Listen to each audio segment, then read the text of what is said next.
السلام علیکم ورحمۃ اللہ وبرکاتہ۔ جی ڈیئر اسٹوڈینٹس، کیسے ہیں آپ سب لوگ؟ امید ہے کہ آپ سب اپنے اپنے گھروں میں خیر و عافیت سے ہوں گے اور ساتھ ہی ساتھ اپنے تعلیمی سلسلے کو بہت اچھے طریقے سے چلا رہے ہوں گے۔ تو جی ڈیئر کلاس، ہمارا کل یہ چیپٹر سٹارٹ ہوا تھا، نبی صلی اللہ علیہ وسلم کی مبارک زندگی کے حوالہ سے ہم پڑھ رہے تھے۔ کل ہم نے چند ایک وہ واقعات ڈسکس کیے تھے جو آپ صلی اللہ علیہ وسلم کی بعثت سے پہلے کے تھے۔ 40 سال کی عمر میں غار حرا میں جب آپ صلی اللہ علیہ وسلم کے پاس آ کر جبرائیل علیہ السلام آپ پر قرآن مجید کی پہلی وحی کو نازل فرما دیتے ہیں، تو آپ صلی اللہ علیہ وسلم کی بعثت والی زندگی کا آغاز ہو جاتا ہے۔ آپ کو باقاعدہ طور پر نبوت کے عہدے پر فائز کر دیا جاتا ہے۔ آپ صلی اللہ علیہ وسلم یوں تو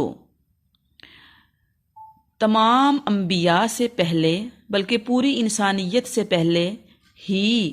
پوری انسانیت کو پیدا کرنے سے پہلے ہی نبی بنا دیے گئے تھے۔ آپ صلی اللہ علیہ وسلم کو نبوت عطا کر دی گئی تھی، لیکن باقاعدہ طور پر آپ صلی اللہ علیہ وسلم کو جو نبوت کا عہدہ ہے وہ غار حرا میں 40 سال کی عمر میں عطا فرمایا گیا۔ آپ صلی اللہ علیہ وسلم نے جس ماحول اور معاشرہ میں اپنی 40 سالہ زندگی بسر کی تھی، وہاں آپ کے سامنے بتوں کی پوجا ہو رہی تھی، خانہ کعبہ کو بھی بتوں سے فل کیا ہوا تھا، ہر طرف اخلاق کی گندگی اور بے حیائی تھی، معاشرے کے اندر ظلم اور فساد عام تھا، اور ظالم لوگ اپنی زیادتیوں کی وجہ سے کمزور لوگوں کو ظلم کی چکی میں پیس رہے تھے، لڑکیوں کو زندہ دفن کیا جا رہا تھا، چھوٹی چھوٹی باتوں پر لڑائیاں شروع ہوتی اور یہ انتقامی لڑائیوں کا سلسلہ برس ہا برس تک چلتا چلا جاتا تھا، کسی کی بھی جان مال عزت آبرو وغیرہ محفوظ نہ تھی۔ نبی علیہ الصلوۃ والسلام ایسے معاشرہ سے بددل ہو کر، متنفر ہو کر، اپنی فطرت سلیم کے باعث مکہ سے تقریباً 3 میل کے فاصلے پر غار حرا یا کوہ حرا میں چلے جایا کرتے تھے۔ اپنے ساتھ کچھ کھانے پینے کی چیزیں، کھجور، ستو اور پانی وغیرہ لے جاتے اور عبادت میں مصروف رہتے۔ 40 سال کی عمر میں ایک روز ماہ رمضان میں آپ صلی اللہ علیہ وسلم معمول کے مطابق اللہ کی عبادت و ریاضت میں مصروف تھے کہ جبرائیل علیہ السلام آپ کے پاس آئے اور فرمایا، اقرا، پڑھیے۔ آپ صلی اللہ علیہ وسلم نے آگے سے کہا، ما انا بقاریٌ، میں نہیں پڑھوں گا، میں نہیں پڑھوں گا۔ یہ نہیں کہا کہ مجھے پڑھنا نہیں آتا، فرمایا ما انا بقاریٌ، میں پڑھنے والا نہیں ہوں، کیونکہ دنیا کے اندر، یہاں ایک چیز نوٹس کر لیں، دنیا کے اندر نبی علیہ الصلوۃ والسلام کا کوئی استاد نہیں،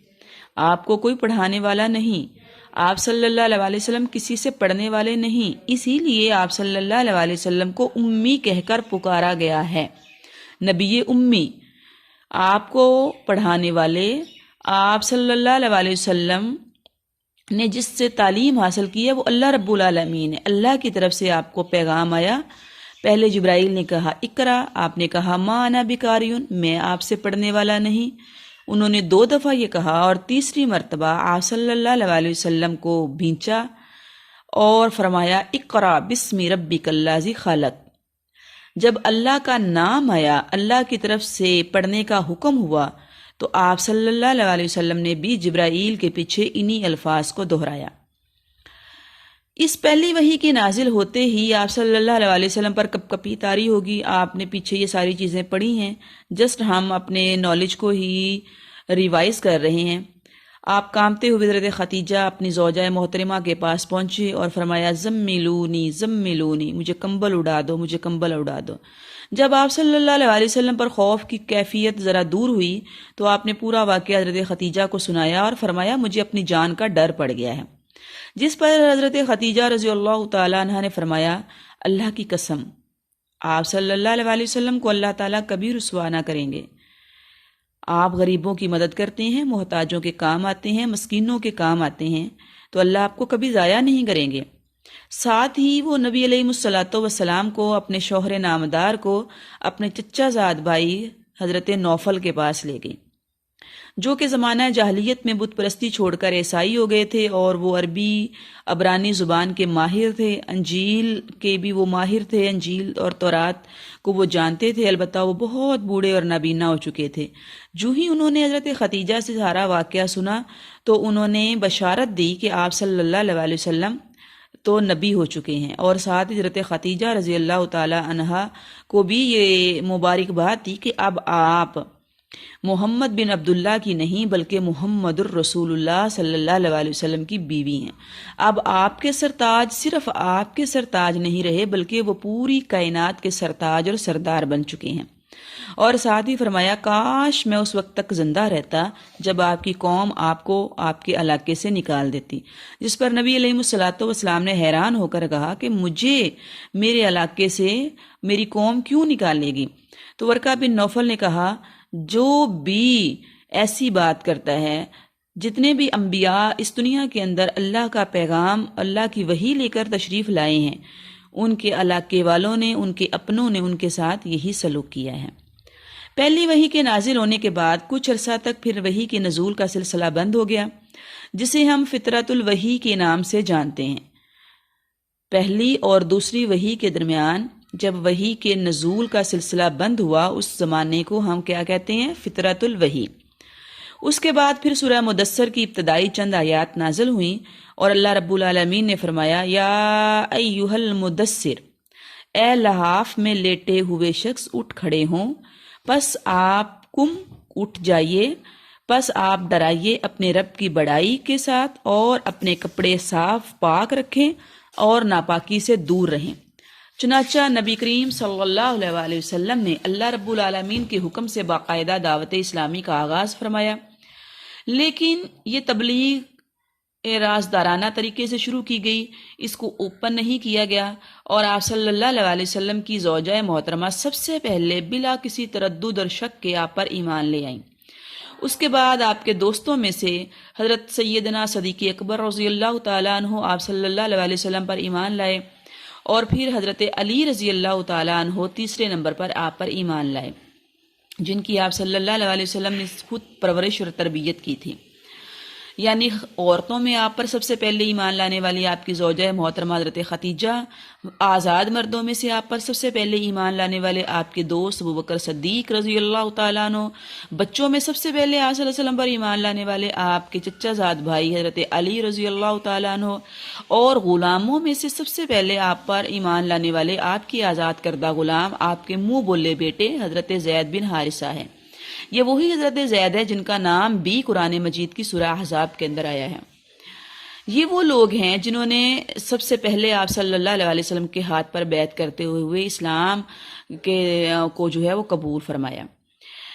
ان لوگوں کی خفیہ تبلیغ سے ہی متاثر ہو کر حضرت عثمان غنی، حضرت زبیر، حضرت عبد الرحمن بن عوف، حضرت طلحہ، حضرت سعد بن ابی وقاص مسلمان ہوئے، اور ایسے حضرت ابو عبیدہ، عثمان بن مظعون، عامر بن فہیر، حذیفہ بن عتبہ، صائبہ بن عثمان اور حضرت ارقم رضی اللہ تعالیٰ عنہ دائرہ اسلام میں داخل ہوئے۔ عورتوں میں حضرت خدیجہ رضی اللہ تعالیٰ عنہا کے بعد آپ صلی اللہ علیہ وسلم کے چچا حضرت عباس کی بیوی ام الفضل، ایسی اسماء بنت امیس، اسماء بنت ابوبکر، اور حضرت عمر رضی اللہ تعالیٰ عنہ کی بہن حضرت فاطمہ بنت خطاب رضی اللہ تعالیٰ عنہ ایمان لائی۔ تاریخ اسلامی میں ان پہلے ایمان قبول کرنے والوں کو، اسلام قبول کرنے والوں کو ہم سابقون الاولون کے نام سے جانتے ہیں۔ یعنی سابقون الاولون سے مراد وہ لوگ ہیں جنہوں نے اسلام کے ابتدائی ایام کے اندر ہی خفیہ تبلیغ کے دوران اسلام کو قبول کر لیا۔ خفیہ تبلیغ کا یہ سلسلہ جب اختتام پذیر ہوا، جو کہ تقریباً 3 سال پر مشتمل تھا، تو اللہ رب العالمین نے آپ صلی اللہ علیہ وسلم کو علانیہ تبلیغ کرنے کا حکم دے دیا۔ وَأَنذِرْ عَشِيرَتَكَ الْأَقْرَبِينَ، سب سے پہلے آپ صلی اللہ علیہ وسلم کو حکم ہوا کہ آپ اپنے قریبی گھر والوں کو ڈرائیے۔ اس حکم کے آتے ہی آپ صلی اللہ علیہ وسلم کوہ صفا پر چڑھ کر آپ نے آواز دی، پورے اہل مکہ کو جمع کیا، اور قریشیوں سے پہلے آپ نے یہ سوال کیا کہ اگر میں تم سے یہ کہوں کہ پہاڑ کی پشت پر، پہاڑ کے پیچھے ایک بہت بڑا لشکر تم پر حملہ آور ہونے والا ہے، تو کیا تم میری اس بات کو پر یقین کر لو گے؟ پورے اہل مکہ نے، قریش مکہ نے یک زباں ہو کر کہا کیوں نہیں، ہمیں آپ پر پورا یقین ہے، ہم نے آپ کو ہمیشہ سچ بولتے پایا ہے۔ لہٰذا آپ نے پھر کہا قولوا لا الہ الا اللہ، پھر کہہ دو اگر تم مجھے سچا مانتے ہو، اگر پوری 40 سالہ زندگی کے اندر تم نے میرے اندر جھوٹ نہیں دیکھا، تم مجھے صادق اور امین کے لقب سے پکارتے ہو، تو پھر کہہ دو اللہ کے علاوہ کوئی معبود نہیں، کوئی مشکل کشا نہیں، کوئی حاجت روا نہیں، کوئی بگڑی بنانے والا نہیں۔ تمہارے گھروں کے اندر پڑے ہوئے بت اور خانہ کعبہ کے اندر سجائے ہوئے بت کچھ بھی اہلیت نہیں رکھتے، کسی لائق اور قابل نہیں ہے۔ یہ بات سن کر وہ سب کے سب بگڑ گئے، یہاں تک کہ بدبخت ابو لہب نے تو یہ کہہ دیا کہ محمد صلی اللہ علیہ وسلم، کیا تو نے ہمیں اس مقصد کے لیے بلایا تھا کہ تو ہمارے بتوں کی توہین کرے گا، ہمارے خداؤں کو برا بلا کہے گا اور ان کے مقابلہ میں ہمیں ایک ہی الہ کی دعوت دے گا؟ نعوذ باللہ، اس نے کہا آپ کے ہاتھ کٹ جائیں۔ اللہ رب العالمین نے ابو لہب کی اس گستاخی پر، اس کی مذمت کے لیے، اس کے ہاتھ کاٹنے پر اور اس کی پر لعنت بھیجتے ہوئے پوری سورہ لہب نازل کر دی، تبت یدا ابی لہب ولہب۔ اے میرے محبوب، یہ بدبخت شخص جو آپ کی گستاخی کر رہا ہے، اس کے دونوں ہاتھ کٹ گئے۔ جو ہی آپ صلی اللہ علیہ وسلم نے اعلانیہ تبلیغ کا آغاز کیا تو پورا مکہ آپ کا مخالف بن گیا۔ آپ صلی اللہ علیہ وسلم پر خانہ کعبہ میں جانے پر بھی پابندی لگا دی اور پورے مشرکین جو ہیں وہ اس دعوت پر آپ صلی اللہ علیہ وسلم پر ٹوٹ پڑے۔ حارث بن ابی حالہ رضی اللہ تعالیٰ عنہ نے آپ صلی اللہ علیہ وسلم کو بچانے کی پوری کوشش کی اور اسی کوشش میں وہ شہید ہو گئے۔ لہٰذا وہ عظیم شخص ہیں جنہیں تاریخ اسلام میں پہلا شہید قرار دیا گیا ہے اور وہ اللہ کے راستے میں پہلا خون بہانے والے ہیں۔ آپ صلی اللہ علیہ وسلم کے ساتھ مخالفت کا کیا سبب تھا کہ آپ نے ان کو جھوٹے معبودوں کے مقابلہ میں ایک سچے معبود پر ایمان لانے کی دعوت دی تھی، لیکن آپ صلی اللہ علیہ وسلم کی دعوت توحید پر ایمان لانے کی بجائے ان کی مخالفت دن بدن بڑھتی چلی گئی اور اسلام کے پیغام پر، اسلام کے اعلان پر وہ لوگ آپ کے جانی دشمن بن گئے۔ انہوں نے آپ صلی اللہ علیہ وسلم پر ایمان لانے کی بجائے گمراہی کو ہی اپنے لیے پسند کیا۔ آپ ان کو آگ کے ایندھن سے، جہنم سے بچانا چاہتے تھے، ان کو ناکامی سے نکال کر کامیابی کی طرف لانا چاہتے تھے۔ بت پرستی کی بجائے ان کو آپ جو ہیں وہ اللہ کی عبادت کی طرف لانا چاہتے تھے، اور وہ لوگ بت پرستی، غیر اللہ سے مدد مانگنا،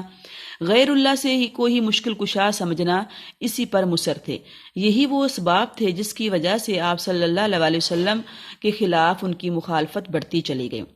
انہوں نے نبی علیہ الصلوۃ والسلام کی مخالفت پر کمر بستہ ہوتے ہوئے آپ صلی اللہ علیہ وسلم اور آپ کے ساتھیوں پر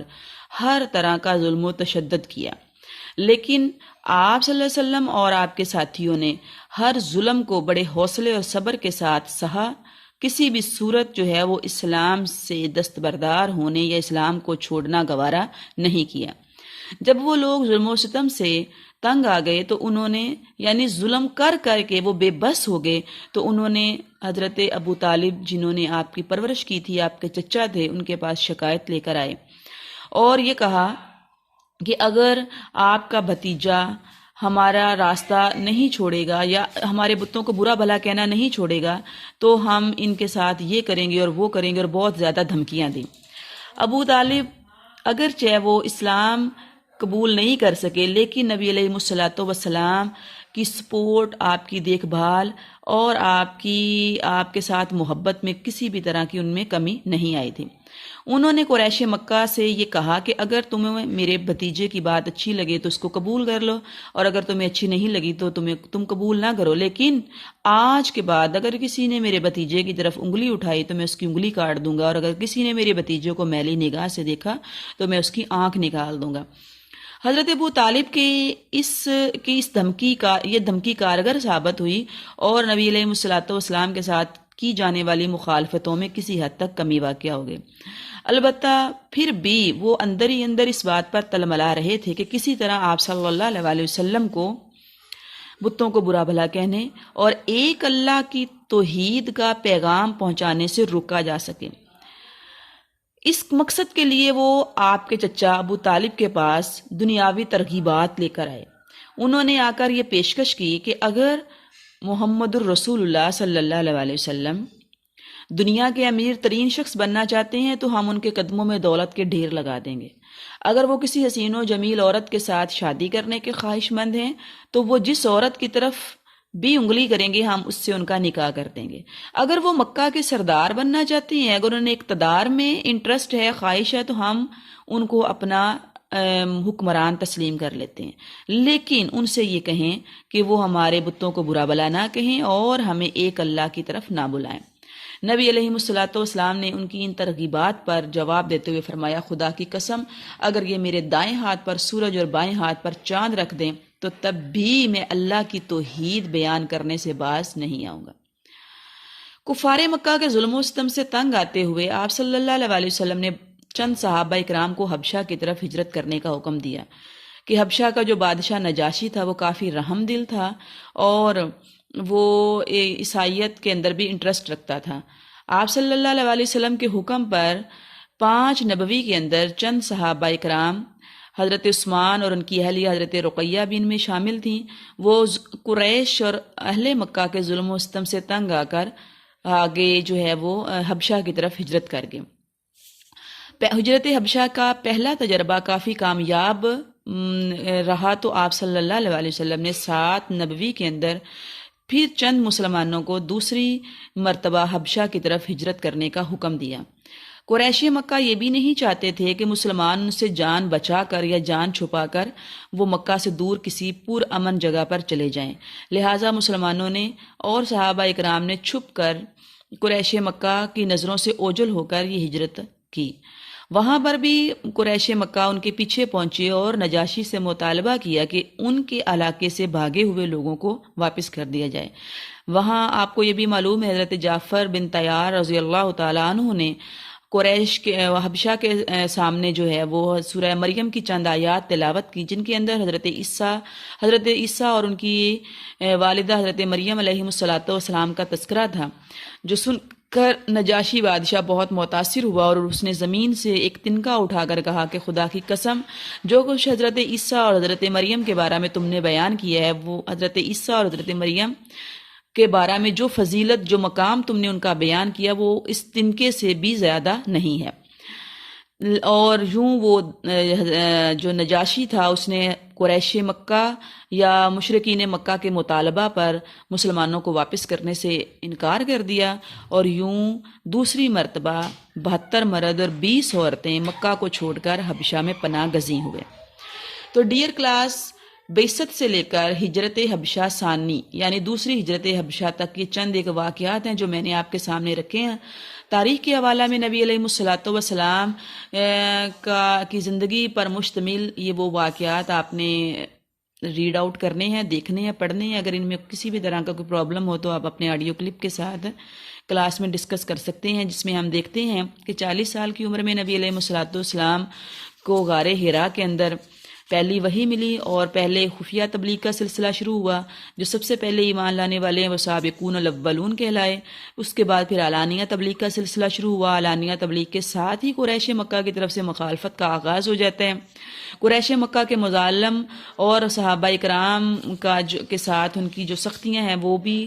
آپ دیکھیں کہ کس طرح انہوں نے دین پر استقامت اختیار کی۔ نبی علیہ الصلوۃ والسلام کے سامنے کیسے دنیاوی ترغیبات کو رکھا گیا، لیکن آپ نے دین کے معاملہ اور دین کے مقابلہ میں کسی بھی دنیاوی چیز کو قبول نہ کیا۔ مسلمانوں پر ظلم و ستم کی جب انتہا ہو گئی تو آپ صلی اللہ علیہ وسلم نے اللہ کے حکم سے صحابہ اکرام کو حبشہ کی طرف 2 مرتبہ ہجرت کرنے کا حکم دیا۔ وما توفیق الا باللہ علیہ توکلت و الیہ انیب۔